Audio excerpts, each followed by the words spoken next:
మీ మందులు వాడి ఎవరైనా షుగర్ తగ్గించుకున్న వాళ్ళు ఉన్నారా? షుగర్, బీపీ, క్యాన్సర్ ఇట్లాంటివన్నీ ఈ మందు వాడినప్పుడు ఏమవుతుందంటే ఆ మణిపూర చక్రం రెక్టిఫై అయ్యి ఫాదర్ సైడ్ కానీ మదర్ సైడ్ కానీ బీపీ షుగర్లు ఉంటాయి కనుక మనిషి ఆధ్యాత్మికంగా ఎదగడానికి కూడా మీ మెడిసిన్ ఉపయోగపడుతుంది. ఖచ్చితంగా ఉపయోగపడుతుంది. ఎందుకంటే ఏ వ్యాధి ఉన్నా కానీ ఆటోమేటిక్గా మీరు చక్ర బ్యాలెన్స్ చేయడం వల్ల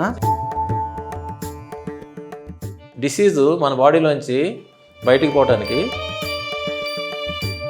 వ్యాధి ఉందా లేదా, వాళ్ళు వ్యాధికి దగ్గర అవుతున్నారు అని ఎట్లా తెలుసుకోవాలి? సమస్త మానవాళికి వ్యాధి రావడానికి కారణము యోగ మార్గాలు ఇన్నుండగా ఔషధం అనేది కూడా అవసరమా? రోగాన్ని తగ్గించుకోవడానికి 2 మార్గాలు ఉన్నాయి. యోగం ద్వారా రెక్టిఫై కానప్పుడు యూనివర్సల్ ప్రాణాన్ని మనం పొందాలి అంటే ఔషధం ద్వారా కూడా పొందొచ్చా? వృక్తరహిత తారక రాజయోగం అని చెప్పి ఒకటి